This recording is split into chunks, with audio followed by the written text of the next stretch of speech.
Singgung harga diri, Hotman Paris mendadak senggol momen Yakub Hasibuan saat dampingi Jokowi.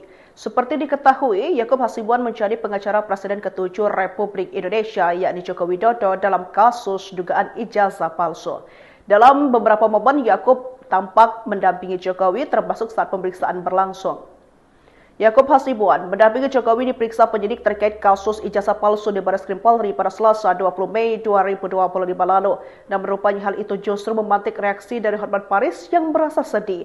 Hal tersebut disampaikan Hotman saat Komisi 3 DPR menggelar rapat dengar pendapat umum dengan para advokat terkait RUU KUHP di gedung DPR Senayan, Jakarta pada Senin 21 Juli 2025. Hotman menuturkan selama ini ketika pengacara mengantarkan kliennya ke tempat-tempat seperti KPK, mereka hanya bisa duduk seperti patung.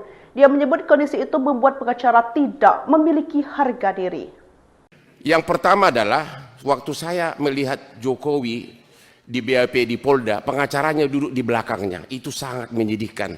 Pengacara duduk di belakang punggung daripada yang diperiksa. Terima kasih kepada Komisi 3 yang telah memberikan hak kepada tersangka ataupun terlapor ataupun saksi untuk didampingi oleh pengacara selama proses pemeriksaan baik penyelidikan maupun penyidikan. Mudah-mudahan itu tidak berubah. Nggak berubah kan Pak? Kalau perintah Pak Hotman nggak berubah, nggak kita rubah. Ya kalau bisa diperinci lebih lanjut karena memang itu sangat menyedihkan. Selama ini kita antar klien ke KPK, kita disuruh diduduk kayak patung di bawah. Pak Jokowi diperiksa, pengacaranya duduk di belakang. Itu sangat tidak ada harga diri pengacara. Yang kedua, Indonesia ini menurut Bank Dunia 194 juta penduduk miskin dari 280 juta. Berarti 194 juta tidak mampu menyewa pengacara. Jadi pra-peradilan itu adalah salah satu kunci utama untuk mengetes apakah KUHP dan dilaksanakan dengan benar. Namun ketentuan mengenai pra-peradilan ini masih terlalu umum. Hanya sebatas penahanan dan sebagainya.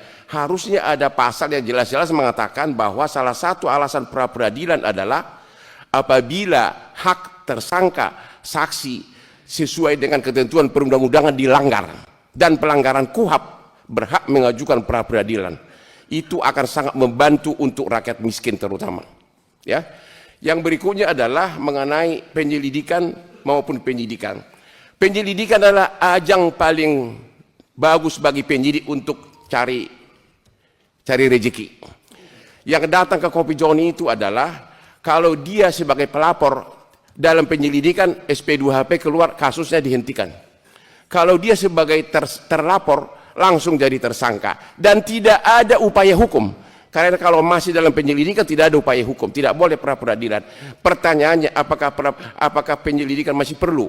Kenapa nggak langsung ke penyidikan? Oke. Yang berikutnya adalah penyidik dan tersangka itu nggak beda dengan penggugat dan tergugat dalam perkara perdata. Saling menggolkan dia punya dalil-dalil. Makanya sebaiknya dalam semua gelar perkara, dalam rekonstruksi, dalam otopsi, semuanya pengacara dikasih hak untuk ikut.